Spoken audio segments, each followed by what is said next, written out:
नमस्कार दोस्तों, क्राइम तक में आप सबका स्वागत है। मैं हूं सुप्रतिम बैनर्जी। ये घटना है 6 फरवरी की, 6 फरवरी 2022 की। पटना में एयरपोर्ट पुलिस स्टेशन है, हवाई अड्डा थाना जिसे कहते हैं, और वहाँ पर एक लोकेलिटी है जिसका नाम है मुरलीचक जगदेव पथ।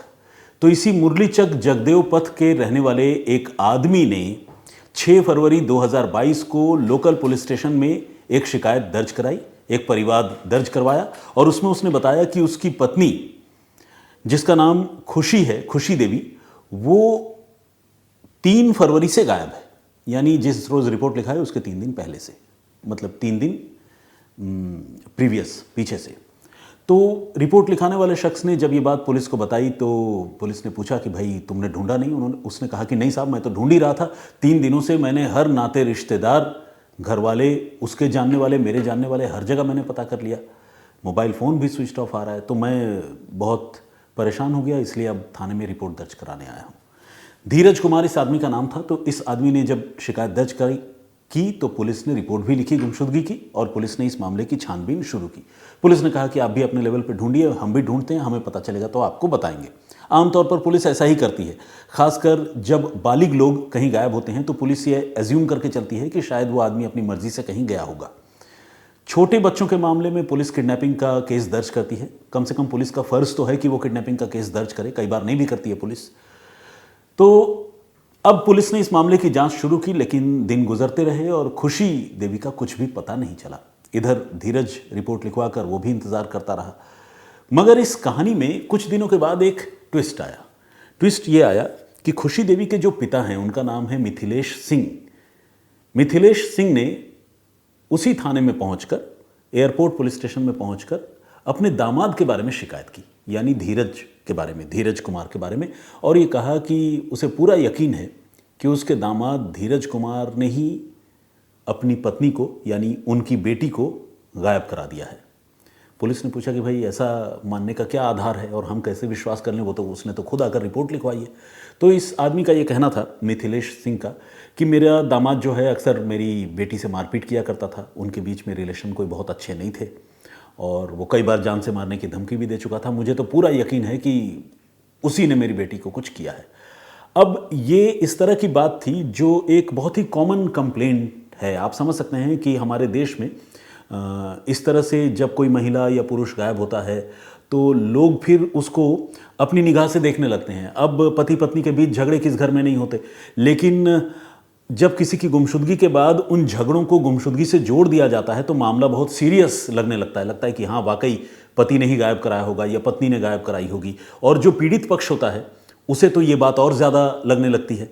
लेकिन पुलिस जो है, पुलिस थोड़ा तटस्थ रहती है, और पुलिस सोचती है कि पता नहीं, हो सकता है कि भावनाओं में बहकर लड़की का पिता इस तरह का कंप्लेन कर रहा हो।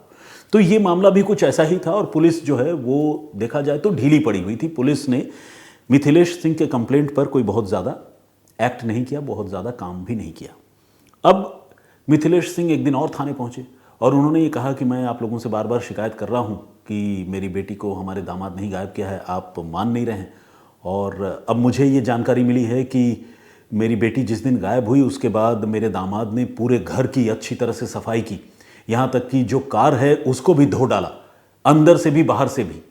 और धोने के बाद तब 3 दिन बाद आप लोगों से आकर मुलाकात की। क्या पता मेरी बेटी की हत्या कर दिया हो। पुलिस को इस बात ने फिर थोड़ा हैरान किया। पुलिस को लगा कि भाई इतने कन्विक्शन से एक बुजुर्ग आदमी आकर कह रहा है तो चलो एक बार घर चल के देख लेते हैं, कार को भी चेक कर लेते हैं। पुलिस की एक टीम जो है मुरलीचक जगदेव पथ में धीरज के घर पहुंची और उनके घर, तमाम कमरे, बेडरूम, इन सब चीज़ों का मुआयना किया बहुत बारीकी से, कार का भी मुआयना किया। और पुलिस देखकर ये कन्विंस्ड हो गई कि कहीं पर भी कोई भी ऐसी ऑब्जेक्शनेबल चीज़, चाहे अगर कत्ल हुआ है तो कोई ब्लड स्टेन हो या बाल हो या कोई कपड़े का टुकड़ा हो या कोई भी ऐसी चीज़ जिसे देखकर थोड़ा भी संदेह पैदा हो, ऐसी कोई चीज़ पूरे घर में और कार में पुलिस को नज़र नहीं आई।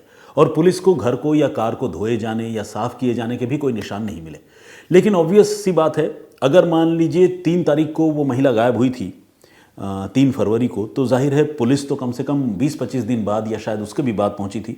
तो इतने दिनों में तो अगर कोई एविडेंस रहा भी हो और कोई घटना वाकई हुई हो, जैसा कि लड़की का पिता कह रहा था, तो भी वो एविडेंस जो है इतने आसानी से मिलने नहीं थे। तो पुलिस को वहाँ कोई एविडेंस, कोई सुराग इस मामले में नहीं मिला। लेकिन चूंकि घर वाले लगातार दबाव बना रहे थे, तो पुलिस ने कहा ठीक है, अब जब आप लोग इतना प्रेशर क्रिएट कर रहे हैं तो हम आपके दामाद धीरज का नार्को एनालिसिस टेस्ट करवा लेते हैं।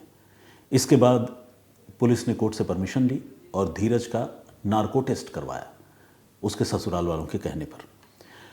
नार्को टेस्ट में भी धीरज ने सारे सवालों के बहुत ही सधे हुए जवाब दिए और ऐसा कोई भी सुराग, कोई भी लीड पुलिस को नहीं मिला जिससे ये कहा जा सकता था कि उसकी बीवी खुशी की गुमशुदगी में उसके पति धीरज का हाथ है।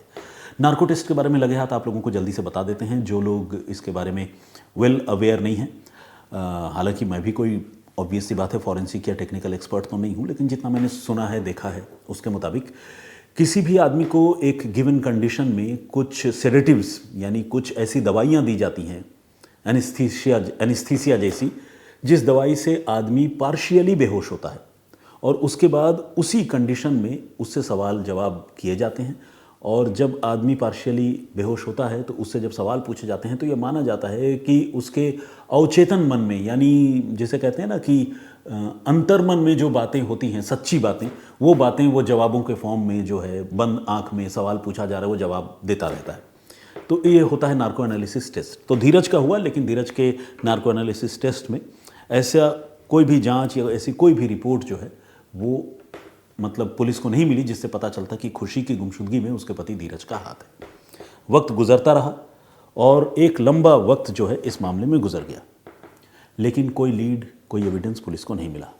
अब चूंकि लड़की के घर वाले पुलिस के पीछे पड़े हुए थे, खासकर लड़की के पिता मिथिलेश सिंह लगातार पुलिस को फॉलो कर रहे थे, तो मिथिलेश सिंह का थाने आने जाने का सिलसिला चलता रहा और फाइनली वो एक बार धीरज के घर को, यानी अपने दामाद के घर को फॉरेंसिक एक्सपर्ट्स के जरिए एग्जामिन कराने की रिक्वेस्ट जो है वो मनवाने के लिए कामयाब हो गए। मतलब वो पुलिस के पास पहुंचे, उन्होंने कहा कि भाई साहब बहुत दिन हो गए, मेरी गुजारिश है कि आप एक बार फॉरेंसिक एक्सपर्ट्स के साथ मेरी बेटी के ससुराल में चलिए और उसके बेडरूम को और दूसरे कमरों को आप अच्छी तरह से देखिए।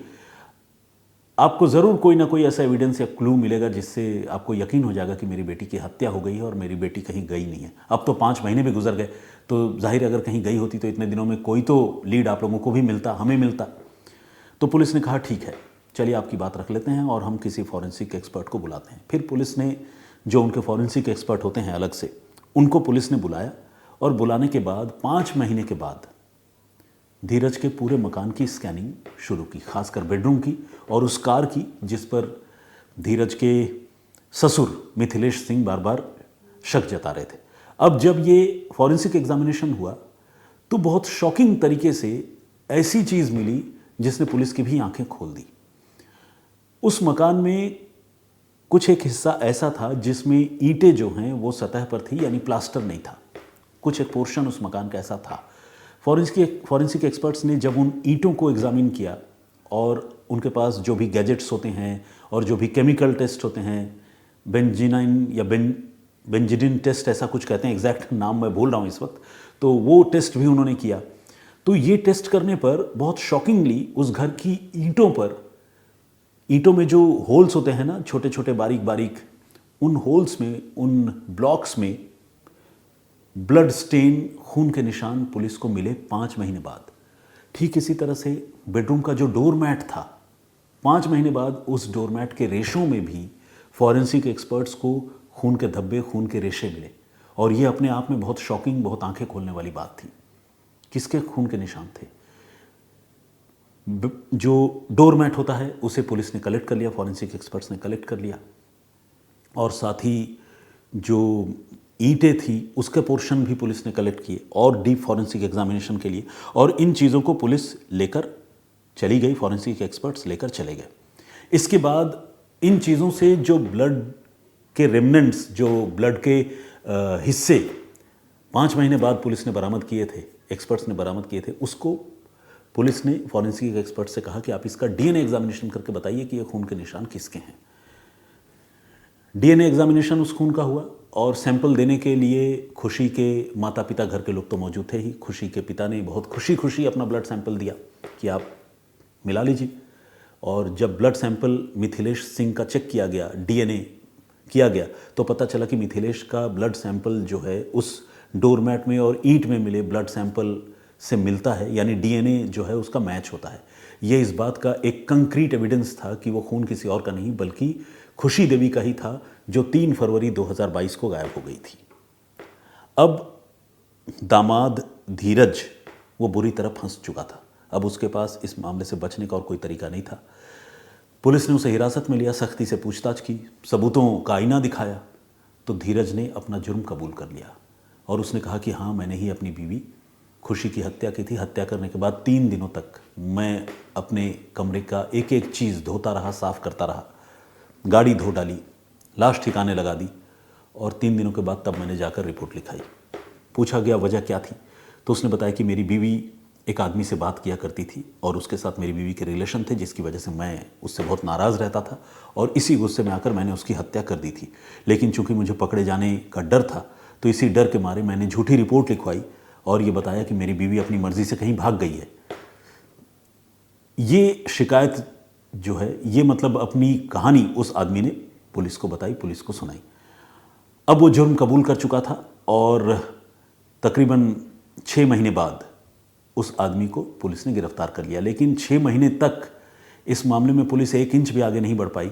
पुलिस को जो क्रेडिट है वो तो चलो है, मैं पुलिस को बहुत ज़्यादा क्रेडिट नहीं दूंगा, लेकिन इस मामले में खुशी के जो बुजुर्ग पिता हैं उनको क्रेडिट देना बनता है, जिन्होंने अपनी बेटी को इंसाफ दिलाने के लिए जो भी उनके पास जानकारी थी, उस जानकारी का दामन थामकर, उस जानकारी का सिरा थामकर पुलिस के पीछे पड़े रहे और पुलिस से आखिरकार सच्चाई बाहर निकलवा लिया। तो hats off to that old man, जिन्होंने अपनी बेटी को इंसाफ दिलाने के लिए इतनी तकलीफ़ की। और देर से ही सही पटना पुलिस जागी और उसने वो तफ्तीश की जो उसे बहुत पहले करनी चाहिए थी। तो थोड़ी तारीफ़ पटना पुलिस की भी बनती है, लेकिन ज़्यादा नहीं, कम ही बनती है। पुलिस को ये काम बहुत पहले करना चाहिए था। तो यही है आज की कहानी। आइए कुछ कमेंट्स पढ़ते हैं जो आप लोगों ने मेरी प्रीवियस स्टोरी में किए थे। दीपक हीरा जी, उन्होंने कल की स्टोरी को लेकर बेंगलुरु के पुलिस कमिश्नर की बड़ी तारीफ़ की है, बेसिकली डीजी आंध्र प्रदेश की तारीफ़ की है। Thank you very much. Udresh Bind का भी कमेंट है और उन्होंने भी पुलिस कमिश्नर की तारीफ़ की है। स्वीट प्रीत, इन्होंने भी पुलिस ऑफिसर की तारीफ़ की है। उमेश भूंया जी मेरे होम स्टेट से हैं, झारखंड से, उन्होंने विश किया है और जांच करने वाले पुलिस वालों की तारीफ़ की है। अब इतने लोग अगर पुलिस वालों की तारीफ़ कर रहे हैं तो ऐसा कौन सा केस होगा जिसमें पुलिस की इतनी तारीफ़ हो रही है? अगर आप वो जानना सुनना चाहते हैं तो क्राइम तक के प्लेलिस्ट में जाकर सुप्रतिम से सुनिए में आप मेरी प्रीवियस स्टोरी को सुन सकते हैं, जिसमें एक महिला के कत्ल का मामला पूरे दशक भर बाद, यानी 10 सालों के बाद पुलिस ने सॉल्व किया। कैसे सॉल्व किया, अगर आप जानना चाहते हैं तो आप उस स्टोरी को सुन सकते हैं। मनप्रीत कौर का भी कमेंट है, स्वागत आपका, बहुत बहुत धन्यवाद। गुलनाज परवीन, योगा विथ विकास, तो योगा लिखा हुआ है, आज तो योगा डे है, आपको बहुत बहुत शुभकामनाएं। अहमद मोहम्मद का कमेंट है, सोनल ने भी कमेंट किया है, बहुत धन्यवाद आपका। अंसारी हुजैफा का कमेंट है, Rohit Singh, Vijendra Singh ji, Virginia D'Souza, son of Rajasthan, son of Rajasthan, okay ठीक है। राधा मिश्रा ने भी कमेंट किया है, सोपन महेंदिराकर और सपना स्टूडियो, परूप श्रेष्ठा जी जर्मनी से हैं। रवीश अंसारी साहब हैं, बहुत बहुत स्वागत आपका। और मनोज प्रभाकर जी हैं, अर्जुन कुमार, इसके अलावा और भी बहुत सारे हमारे मित्र हैं और क्राइम तक के सारे दर्शक हैं जिन्होंने कमेंट किया है। मैं सारे लोगों का बहुत बहुत थैंकफुल हूँ। आज के लिए इतना ही, बहुत बहुत धन्यवाद आप सबको, बहुत बहुत शुभकामनाएं और अपना बहुत ख्याल रखिएगा, सुरक्षित रहिएगा। फिलहाल मुझे इजाज़त दीजिए और अपना बहुत ख्याल रखिए। जय हिंद, जय भारत।